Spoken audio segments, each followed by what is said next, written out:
ಕೂತ್ಕೊಳ್ಳಯ್ಯ, ಹೇಳೋದನ್ನು ಕೇಳಿಸ್ಕೊತಿಲ್ಲ. ಮೇಡಮ್ ಬರ್ತಾ ಇದ್ದಾರೆ, ಕೂತ್ಕೋ. ಯೋ ನನ್ ಬಿಡಯ್ಯ, ನಂಗೆ ಗೊತ್ತಿಲ್ಲ ಬಿಡಯ್ಯ. ಮೇಡಮ್ ಬರ್ತಾರೆ. ಯಾರಿದು? ಅಯ್ಯೋ ಮೇಡಮ್ ಬಂದ್ಬಿಟ್ರಾ? ನಾನು ಬರ್ತೇನೆ. Sit down.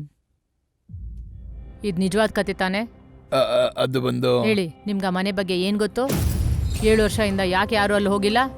ನನಗೇನು ಕೂಡ ಗೊತ್ತಿಲ್ಲ ರೀ. ನನ್ನ ಬಿಟ್ಬಿಡಿ, ನಾನು ಹೋಗ್ತೇನೆ. ಹಲೋ, ನಡೆದಿರೋ ನಿಜಾನ್ ಹೇಳಿ. ಯಾರು ನೀವೆಲ್ಲ? ನನ್ನನ್ನು ಯಾಕೆ ಹೀಗೆಲ್ಲ ಮಾಡ್ತಾ ಇದ್ದೀರಾ? ಅರ್ನಿ ಎಲ್ಲಿ?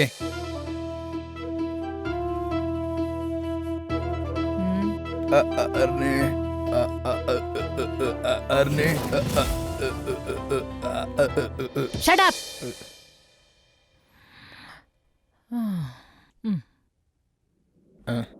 ಆ ಮನೆ ಬಗ್ಗೆ ಹೇಳಿ. ಹೇಳ್ತೀನಿ. ಆ ಮನೆಯಲ್ಲಿ ಏನಿದೆ ನಿಮಗ್ ತಾನೇ ಗೊತ್ತು. ನಿಮ್ ಜೊತೆ ಇದ್ದವರೆಲ್ಲ ಎಲ್ಲಿ? ಊರವ್ರು ಮಾತಾಡ್ಕೊಳ್ಳೋದೆಲ್ಲ ನಿಜನಾ? ಹೇಳ್ತೀರಾ? ಅದು ಬಂದು ಅರಿಣಿ, ಸೂಪರ್ ಹೀರೋ, ವಿಲ್ಲ, ದಾವೂದ್, ಹೆಬ್ಬುಲಿ, ಅದೆಲ್ಲ ಪಟಪಟ. ತುಂಬಾ ಮುಂದೆ ಹೋಗ್ಬಿಟ್ರಿ. ಹಾಗಿದ್ರೆ ಈ ಕತೆ ನಿಮ್ಗೆ ಮುಂಚೆನೆ ಗೊತ್ತಾ ಮ್ಯಾಮ್? Sorry ma'am. ತುಂಬಾ ಮುಂದೆ ಹೋದ್ನಾ? ಶುಗರ್ ಮಾತ್ರ ತಗೊಳ್ಳಿಲ್ಲ, ಅದಕ್ಕೆ. ಮೊದಲೆಲ್ಲ ಕೈ ನಡಕ್ತಿತ್ತು, ಈಗ ಬಾಯಿ ನಡ್ಕತ್ತೆ. ಛೇ ಮೇಡಮ್, ಕುಡಿತೀರಾ? ನಿನಗೂ ವಿಶ್ವನ್ಗೂ ಏನ್ ಸಂಬಂಧ? ಅಲ್ಲಿ ಏನ್ ನಡೀತು? ಮೊದಲಿಂದನಾ? ಅದೊಂದು ದೊಡ್ಡ ಕತೆ. ಅದ್ರ ಬಗ್ಗೆ ನೀವೆಲ್ಲ ತಿಳ್ಕೊಬೇಕು ಅಂದರೆ 90s ಕಿಡ್ಸ್ ಕಾಲಕ್ಕೆ ಹೋಗ್ಬೇಕು ನೀವು. ಮುತ್ತು ಕೊಟ್ರೇನೆ ಮಕ್ಕಳಾಗುತ್ತೆ ಅಂತ ಅನ್ಕೊಂಡಿದ್ದಂಥ ಸಮಯ. ಸಂಪೂರ್ಣ ಸಿಂಗಲ್ ಹುಡುಗರು ನಾವು. ಆದರೆ ಹೇಗೆ ಕೊಡಬೇಕು ಅನ್ನೋದು ನಮ್ಗೆ ಗೊತ್ತಿರಲಿಲ್ಲ. ಅದ್ರ ಬಗ್ಗೆ ತಿಳ್ಕೊಬೇಕು ಅಂತಾನೆ ನಾವೆಲ್ಲ ನಿರ್ಧಾರ ಮಾಡಿದ್ವಿ. ಸ್ಕೂಲ್ ಬಿಟ್ಟು ಕೂಡಲೇ ಒಂದಿನ ಮಧ್ಯಾಹ್ನ ಯಾವುದೋ ಒಂದು ಮಲಯಾಳಿ ಸಿನಿಮಾ ನೋಡಬೇಕು ಅಂತೇಳಿ ನಾವೆಲ್ಲ ಹೊರಟ್ವಿ. ಕೋಪದಲ್ಲಿ ನಮ್ಮ ಕಡೆನೇ ಒಬ್ಬ ಪಂಚಾಯತಿಯಲ್ಲಿ ನಮ್ಮನ್ನ ಹಾಕೊಟ್ಬಿಟ್ಟ. ದೇವ್ರ ಪಿಕ್ಚರ್ ನೋಡೋದು ಅಷ್ಟೊಂದು ಕೆಟ್ಟದಾ? ಸ್ವಾಮಿ ಸಿನಿಮಾ ಅಂದರೆ ನಮ್ಮ ಭಾಷೆಯಲ್ಲಿ ಮಲಯಾಳಿ ಮಜಾ ಸಿನಿಮಾ. ಟೈಟ್ಲ್ ಹೇಳಕ್ಕಾಗುತ್ತಾ? ದೋ ಇವಡವರು. ಸಾರಿ ಮೇಡಮ್, ಸಿನಿಮಾ ನೋಡಿದ್ರಿಂದ ಪಂಚಾಯತಿಯಲ್ಲಿ ನಮಗೆ ಅವಮಾನ ಮಾಡಿಬಿಟ್ರು. ನಮ್ಮ ಯಾರಿಗೂ ಹೆಣ್ಣು ಕೊಡಬಾರ್ದು ಅಂತ ನಿರ್ಧಾರ ಮಾಡಿದ್ರು. ನಮ್ಮ ಜೀವನ ಎಲ್ಲ ಹಾಳಾಗೋಯ್ತು ಅಂತೇಳಿ ನಾವೆಲ್ಲ ಅನ್ಕೊಂಡ್ವಿ. ಆದ್ರೆ ಅವ್ನು ಮಾತ್ರ ಲವ್ ಕೂಡ ಮಾಡ್ದ, ಮದ್ವೆನೂ ಅದ. ಅದು ನಮ್ಮೂರು ಹುಡುಗಿ ಅಲ್ಲ, ಲಂಡನ್ ಹೇಮಿ. ಆಗ್ಲೇ ಮೊದಲನೇ ರಾತ್ರಿ ಆಚರಿಸೋದಕ್ಕೆ ಅವನು ಹೇಳಿ ಬರ್ತಾ ಇದ್ದಾನೆ ಅಂತ ಗೊತ್ತಾಯ್ತು. ಅದು ಗೊತ್ತಾದ ಕೂಡಲೇ ನಮ್ಮ ಕೈಲಿ ನಿಲ್ಲಿಕ್ಕೆ ಆಗ್ಲೇ ಇಲ್ಲ, ನಡಿಲಿಕ್ಕೆ ಆಗ್ಲಿಲ್ಲ, ಕೂರ್ಲಿಕ್ಕೆ ಆಗ್ಲಿಲ್ಲ, ಅಲ್ಲಾಡ್ಲಿಕ್ಕೆ ಆಗ್ಲಿಲ್ಲ.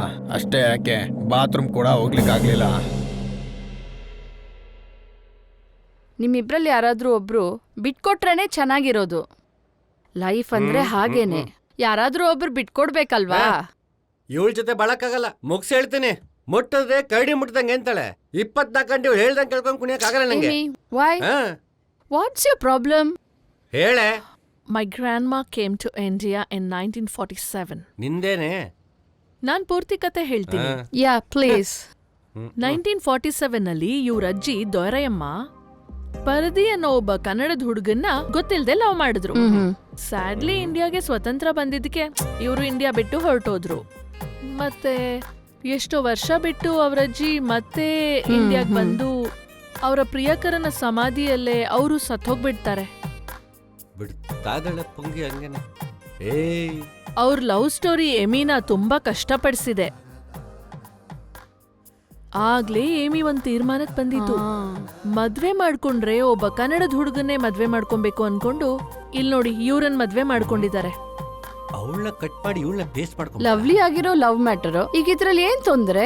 ವಕೀಲ್ರೆ, ನೀವು ಮದ್ರಾಸಿ ಪಣ್ಣು ಸಿನಿಮಾ ನೋಡಿಲ್ವಾ? ನೋಡಿದೀನಿ, ಆದ್ರೆ ಇವಾಗ ಮರ್ತ್ಬಿಟ್ನಲ್ಲ. ಅದನ್ನ ಇವಳಿಗೆ ಕತೆಯಾಗಿ ಹೇಳ್ತಾ ಇರೋದು. ಮುಖ ನೋಡು. He's got a palace in his village. ಇವರು ಒಬ್ಬ ರಾಜ ಕುಟುಂಬಕ್ಕೆ ಸೇರಿದವರು. ಓಹೋ, ಇವಳ ಕಡೆಯವರಾ? ಸೊ ದೊಡ್ಡ ಪ್ಯಾಲೇಸ್ ಅಲ್ಲಿ ಇವ್ರ ಲೈಫ್ ನ ಸ್ಟಾರ್ಟ್ ಮಾಡ್ಬೇಕು ಅಂತ ಆಸೆ ಪಡ್ತಿದ್ದಾರೆ. ಪ್ಯಾಲೇಸ್ ಇವಾಗ ಎಲ್ಲಿದೆ? ಹಂಗ್ ಕೇಳಿ ವಕೀಲಮ್ಮ. ಅದೇ ಇವ್ರ ಊರಲ್ಲಿ ಇವ್ರ ಅಪ್ಪ ಅಮ್ಮಂಗೆ ಒಂದ್ ಪ್ರಾಪರ್ಟಿ ಇದೆ. ಏನ್ ವಿಶ್ವ, ನಿಮ್ ಲೈಫ್ ನ ಅರಮನೆಯಿಂದಾನೇ ಸ್ಟಾರ್ಟ್ ಮಾಡೋಣವಾ? ಹುಟ್ಟದಾಗ್ಲೇ ಶುರು ಆಗಿದೆ. ಇಲ್ಲಿ ನೋಡ್ ವಕೀಲಮ್ಮ, ಆ ಮನೇಲಿ ಇವಿಲ್ ಡೆಡ್ ಸಿನಿಮಾನೇ ತೆಗಿಬಹುದು, ಅಲ್ಲಿರಕ್ಕಾಗಲ್ಲ, ಬಿಟ್ಬಿಡು. ಏನ್ ವಿಶ್ವ, ಈಗ ಮೌನರಾಗ ಮೋಹನ್ ತರ ಎಲ್ಲ ಡಿಸಿಷನ್ ಒಂದೇ ಸಲ ತಗೋಬಾರ್ದು. ಬಿಟ್ಬಿಡು ಅಂದ್ಮೇಲೆ ಬಿಟ್ಬಿಡು ಅಷ್ಟೇನೆ. ಈಗ ನಿಮ್ ಮಧ್ಯೆ ಏನೂ ನಡೆದ ಡಿವೋರ್ಸ್ ನಡೆದ್ರೆ ನಿಮ್ ಫ್ಯೂಚರ್ ಸ್ಪಾಯ್ಲ್ ಆಗ್ಬಿಡತ್ತೆ, ನೋಡ್ಕೊಳ್ಳಿ. ನೆನ್ನೆ ತಾನೇ ಬಾಬಾ ಸಿನಿಮಾ ನೋಡಿದೀನಿ, ಹಿಮಾಲಯಕ್ಕೆ ಹೋಗ್ತೀನಿ ಬಿಡು. ಆಮೇಲೆ ನಿಮ್ಗೆ ಯಾರು ಹೆಣ್ ಕೊಡೋದಿಲ್ಲ, ಆಮೇಲೆ ನಿಮ್ ಮತ್ತೆ ಮದ್ವೆನೇ ಆಗಕ್ಕಾಗಲ್ಲ. ಬಿಟ್ಬಿಡು ಅಂದ್ಮೇಲೆ ಬಿಟ್ಬಿಡು, ಇಲ್ಲ ನಿಂಗೆ ಪ್ರಪೋಸ್ ಮಾಡ್ತೀನಿ ಅಷ್ಟೇ. ನನಗ್ ಮದ್ವೆ ಆಗೋಯ್ತು ವಿಶ್ವ. ಐ ಪರವಾಗಿಲ್ಲ. Am ready to give a divorce, oh but on one condition. ಏನ್ ಕಂಡೀಷನ್? ಟೆಲ್ಲೋ. ಕಂಡೀಷನ್ ಏನು ಅಂದ್ರೆ, ನೀವ್ ಒಂದೇ ಒಂದ್ ದಿನ ನಿಮ್ಮೂರು ಕರ್ಕೊಂಡ್ ಹೋಗಿ ಅಲ್ಲಿದ್ ಬಂದ್ರೆ ಡಿವೋರ್ಸ್ ಕೊಟ್ಬಿಡ್ತಾರೆ. ಯಾಕಂತೆ 4 ಜನ ವಿಲನ್ಗಳಿದಾರಲ್ಲಿ, 7ನ ಕರ್ಕೊಂಡು ಸುತ್ತಾಡಕ್ ಆಗಲ್ಲ. ಕಟ್ ಅಂದ್ರೆ ಕಟ್ಟು, ಕಟ್ ಮಾಡಷ್ಟೇ. ಒಂದಿನ ನಿಮ್ ಊರು ಕರ್ಕೊಂಡ್ ಹೋಗ್ಬಿಟ್ ಬನ್ನಿ, ಮಾರನೇ ದಿನ ನಾನೇ ಡಿವೋರ್ಸ್ ಕೊಡಿಸ್ತೀನಿ. ಇಲ್ಲಿ ನೋಡ್ ವಕೀಲಮ್ಮ, ಅಲ್ಲಿ ಹೋಗಿ ತುಂಬಾ ದಿನ ಇರಕ್ಕಾಗಲ್ಲ, ಗೊತ್ತಾಯ್ತಾ? ಅಲ್ಲಿ ಒಂದೇ ಒಂದ್ ದಿನ ಇರ್ತೀನಿ, ಅದಾದ್ಮೇಲೆ ನೀ ಹೇಳ್ದಂಗೆ ಡೈವರ್ಸ್ ಕೊಡ್ಸ್ಬಿಡು. ಓಕೆ, ನಾನ್ ನೋಡ್ಕೋತೀನಿ. ಬೇಕಾದ್ರೆ ಎಣ್ಣೆ ಕೊಡಿಸ್ತೀನಿ. ಹಾಲಿವುಡ್ ಬಿಟ್ಟು ಹಳ್ಳಿವುಡ್ ಬರ್ತಾಳಂತೆ. ಥು.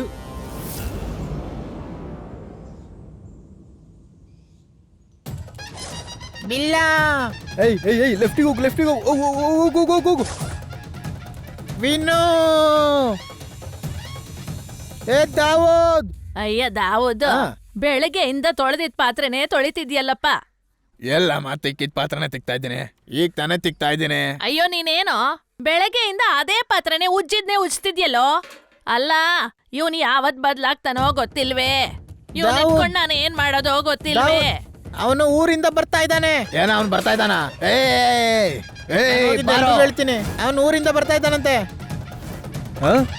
ಏನು, ಅವನು ಊರಿಗೆ ಬರ್ತಾ ಇದ್ದಾನ? ಊರಿಗೆ ಬರ್ತಾ ಇದ್ದಾನೆ ಅಂತ ನಮ್ಗೆ ಗೊತ್ತಾಯ್ತು. ಅದಕ್ಕೆ ನಾವು ಪೂಜಾರಿ ನೋಡೋದಕ್ಕಿಂತ ಹೋದ್ವಿ. ಮಂತ್ರ ಮಾಡಿ ಗೊಂಬೆ ಚುಚ್ಚಿದ್ರೆ ಮದ್ವೆ ಆಗಲ್ಲ ಅಂತ ಹೇಳಿದ್ರೆ, ಜೀವನ ಪೂರ್ತಿ ಕುಣ್ತಾ ಇರ್ತಾನೆ ಅಂತ ಹೇಳಿದ್ರು. ಈಗ ನೋಡಿದ್ರೆ ಚೆನ್ನಾಗಿ ಬಂದಿದ್ದಾನ ಅವನು. ಇದಕ್ಕೆ ನಾನು ಬಂದಾಗ್ಲೆಲ್ಲ ಬೀರ್ ಬಾಟ್ಲು ಬಿರಿಯಾನಿ ಅಂತ ಹೇಳಿ ಖರ್ಚು ಮಾಡಿಸಿದ್ದು. ನನ್ ಮಂತ್ರ ಇದುವರೆಗೂ ಯಾವತ್ತು ಕೆಲಸ ಮಾಡ್ದೇನೆ ಇಲ್ಲ. ಏನೋ ಒಂದು ತಪ್ಪು ನಡೆದಿದೆ. ಹುಡುಗಿದು ಯಾವ ಊರು? ಹೊರದೇಶದ ಹುಡುಗಿನಯ್ಯ. ಹೆಂಗಪ್ಪ ಮ್ಯಾನೇಜ್ ಮಾಡುದು? ಮೊಬೈಲ್ ಕೇಳ್ತಾ ಇದ್ದಾರೋ, ನಾನೇನೋ ಪೇಮೆಂಟ್ ಕೇಳ್ತಾ ಇದಾರೆ ಅನ್ಕೊಂಡೆ. ಇನ್ನು ಕರ್ರಗ ಇದಾನಲ್ಲ, ಫುಲ್ ಸೈಜ್ ಇಲ್ವಲ್ಲ. ಮೊದ್ಲಿಗೆ ಈ ಮಂತ್ರ ಎಲ್ಲ ಈ ದೇಶದೊಳಗೆ, ಅವನು ಹೊರ ದೇಶದ ಹುಡುಗಿ ಮದುವೆ ಆಗಿದ್ದಾನೆ. ಏನು ಮಾಡಕ್ಕಾಗಲ್ಲ. ನಮ್ ದೇವ್ರು ಬೇರೆ, ಅವ್ರ ದೇವ್ರು ಬೇರೆ. ನಮ್ಮ ಮಂತ್ರ ಎಲ್ಲ ಈ ಸಮುದ್ರ ದಾಟಿ ಹೋಗೋದಿಲ್ಲ. ಪಾಸ್ಪೋರ್ಟ್ ಇದ್ರೆ ಅಥವಾ ಜನರಲ್ ವೀಸಾ ಇದ್ರೆ ಎಲ್ಲ ಕಡೆನೂ ಹೋಗುತ್ತಾ? ಹೇಳಯ್ಯ, ಕೋಪ ಮಾಡ್ಕೊಂಡ. ಕೊಡಯ್ಯ. ಯೋ ಪೂಜಾರಿ, ಅವ್ನಿ ಮಣ್ಣು ಒಳಗಡೆ ಕಾಲಿಡೋಕ್ಕೂ ಮುಂಚೆ ಏನಾದ್ರು ಮಾಡ್ಬೇಕು ನಾವು. ಅವ್ನು ಯಾವಾಗ ಬರ್ತಾನೆ ಅಂತ ಒಂದ್ಸತಿ ನೋಡಿ ಹೇಳು, ಅವ್ನ ಕತೆ ಮುಗಿಸ್ತೀನಿ. ಅವ್ನು ಉಗ್ಯೋದಕ್ಕೂ ಮುಂಚೆ ಮೊದ್ಲೇ ಹೇಳಯ್ಯ. ನನ್ ಲೆಕ್ಕ ಸರಿಯಾಗಿದ್ರೆ ನಾಳೆ ಬೆಳಗ್ಗೆ ನಾವು ನಿಮ್ಮ ಮಣ್ಣಿಗೆ ಕಾಲಿಡ್ತಾನೆ. ಹೇಳದ್ಮೇಲೆ ಕೈಯ ಇಷ್ಟೊಂದು ಕತೆ ಹಿಡಿತ. ಅವ್ನ್ ಬಂದ್ಬಿಟ್ಟ. ಅವ್ನ್ ಬಂದ್ಬಿಟ್ಟ, ವಿಶ್ವಣ್ಣ ಬಂದ್ಬಿಟ್ಟ. ನಿಜ ಆಗೋಯ್ತು. ನಾವು ನಿನ್ನ ಪೂಜಾರಿ ಅನ್ಕೊಂಡಿದ್ದೆ, ದೊಡ್ಡ ತಪ್ಪು. ನಿಮ್ ಜೀವನದಲ್ಲಿ ಎಂತೆಂತ ದೊಡ್ಡ ಸಮಸ್ಯೆ ಬರುತ್ತೆ ಅಂತ ನೋಡ್ತಾ ಇರಿ.